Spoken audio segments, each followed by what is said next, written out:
going on, family? Your welding coach Joe Brown, aka Black Phoenix, checking in, and today we are working on a 3G 3/8 coupon. This is his first practice coupon. We actually got him a sample of it so he can practice, give himself a couple runs. I will always say before you dive into your test, always tack you up a piece of coupon, a scrap piece of metal, so you can get your beads down packed, you know, get your speed down and then dive into it. Don't ever go into it and you ain't warmed up. It's kind of like they tell you doing sports, always warm up just a little bit before you dive in. So what we're gonna do is we're using 3 30-second rods. We already got the test coupon fixed up. We got a 40-inch gap in it. And this is about a 7-inch coupon. We got about an inch at the top, an inch at the bottom. So the goal is always start at the bottom of your back and screw and then work yourself into your test. So act like once you start here, start your pattern as you go into it. You don't want to strike it and start it at the bottom of your plate. Exactly, so we can go and stabilize and get good, and then you transition yourself into the middle. Now what I'm gonna do on this one, since this is your first one, I'm gonna do about 2 inches of the root pass, and then I'm gonna come back up and do 4 inches of the root, and then 2 inches of the hot pass, which the pass you go right over that one. And then you start running straight stringers from that. But this will give you a great idea on how to stack it and how to get it situated. So let's dive into it. And the main thing you want to do is just remember, you want to keep it 490. You might have a slight push, but shoot 490 and keep it tight as possible.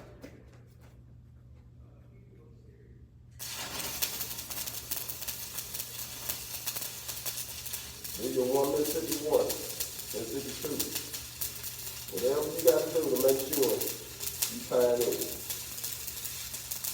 Just make sure you tie it in. You see how I'm barely moving? But I'm saying, I'm making sure I'm tying into the side wall. Very important that you tie into the side wall. That right there can make and break you on this test.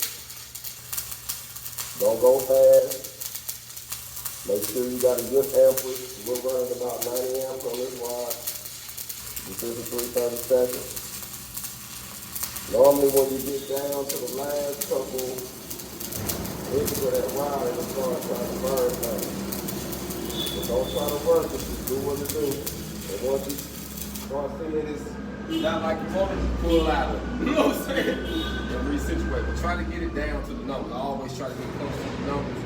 But I don't try to get it close where it's touching the stick. That way, because that'll mess up the stick if you get too close. So I just try to keep it where I'm a little distance away from it. You like Mississippi 1, Mississippi 2, Mississippi 3, Mississippi 4. See, that's like the same. I had to say that let me know that you hesitate. All the way before you move. Every time you go, you can do it all the way up until you start getting that motion. But that's making sure you hesitate.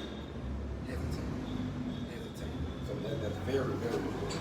Or you can do 1, 2, 1, 2. You can say 1, 2, 1, 2, 1, 2, 1, 2. See what's up. So let's do it.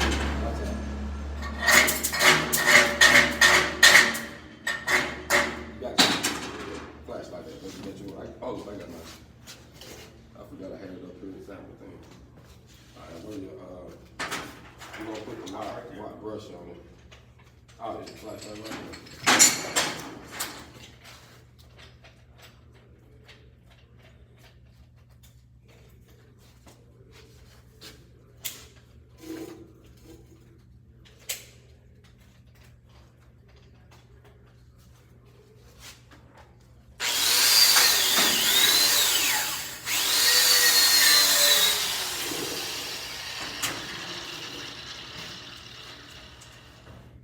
What you think about that? So when I tie in, But it's the hot one, is it? What the hot one? They ain't the hot one, is it? so it's like, oh, also when I do it, flick it. I said flick it, strike it. Yeah. Let it stabilize right there. Go straight down. Go straight down till you get here, and then 1, 2, 1, 2, 1, 2. But don't skip like that. You see how you went here, you kind of jumped up. You want to keep it real tight. You want your movements to be tight. You don't want to do it like this. Yeah, you don't want to do it this and then you jump a space, and then you're going to have a slag, you're going to miss a spot. Your movement is very fast.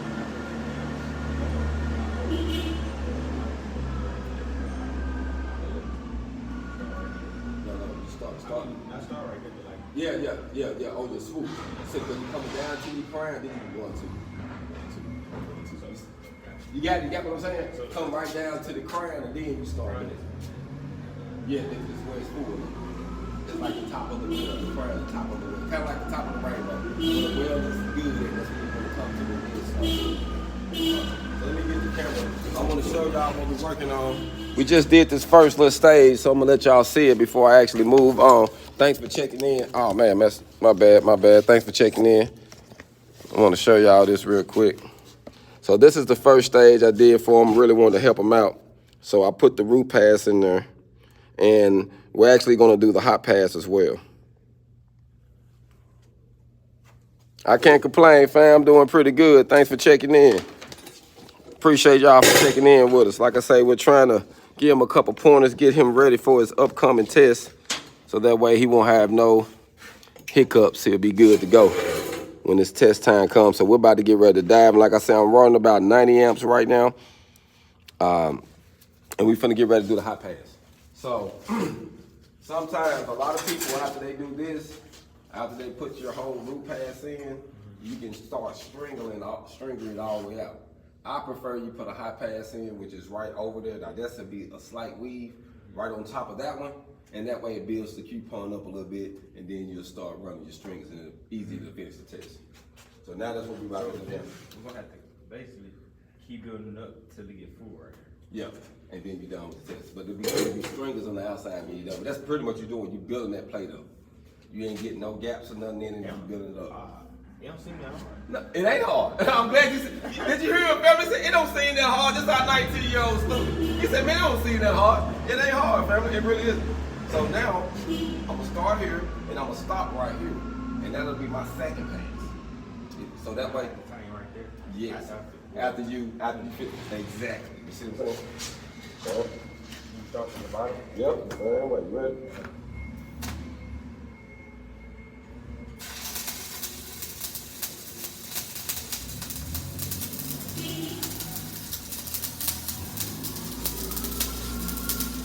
You want to take your time. You want to feel the coupon up, you know? And if you go, remember how, if you go too fast, you got to spin the wheel. So you really want to go slow enough to make sure you add time in it.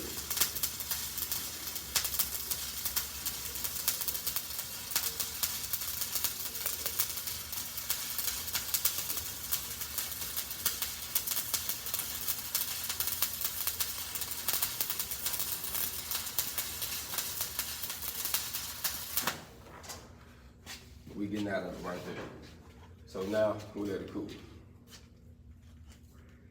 I feel like the only thing I have, like, know how well, I say know how, your basic know how well is probably getting start. Just straight. At the beginning. Well, really tying it in right there, but it's not. I think we'll be out. Like I said, we're gonna do one with. I'm gonna let you warm up over here. After I finish showing you this part of the exercise, that you warm up. And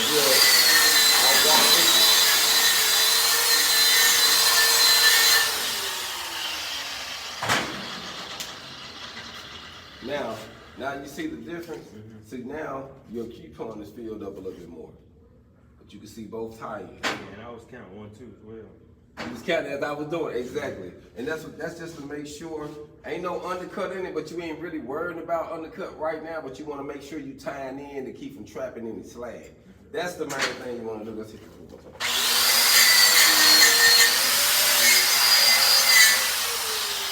That's the main thing that you don't want to do is tie any slag in there. So that'd be the main thing. So let me let y'all see it, fam. And we almost done. About to get ready to do one more. So the goal is just to show them the steps.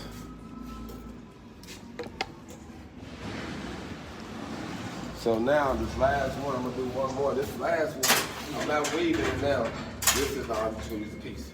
Use this piece. Because all I'm doing now is gonna put it where your stringer bead should be. And now you got 3 different ways. So I'm gonna stop this one. Really, that's gonna stop that one. Right.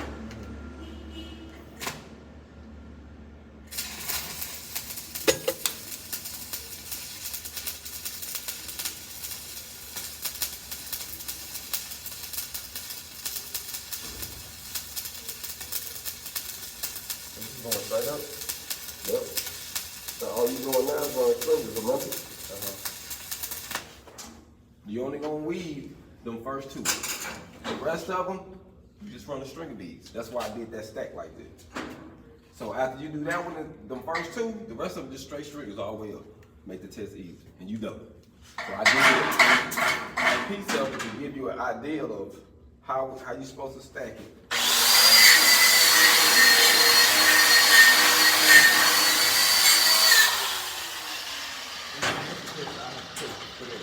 Yep.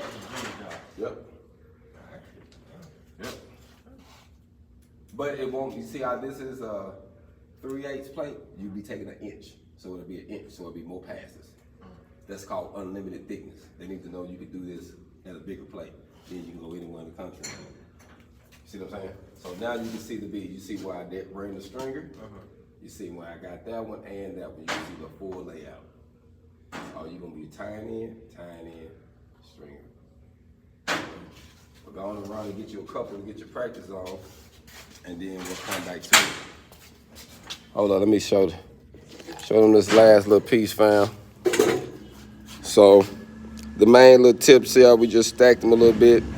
The main little tips is just to keep it clean.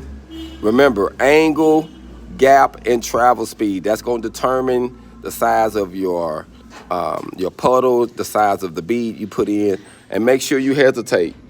Always hesitate. 1, 2, 1, 2, 1, 2. And don't long arc it. You want it tight like this. You see how that's tight?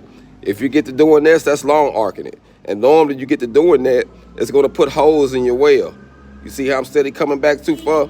You wanna keep it tight to the plate the whole time. That's the best tip I can give you. What you think, man? You think that's gonna help you out, thinking in that? Going into it, I was worried because you said 30 days. I gotta lock in, but since you did this, I was like, that's... You pretty much got it. You just got to stay consistent and go on it. Beat it out. I told you got it, fam. So we finna dive into it, man. Let them start practicing, fam. And hey, we're gonna enjoy our Friday. Hog on.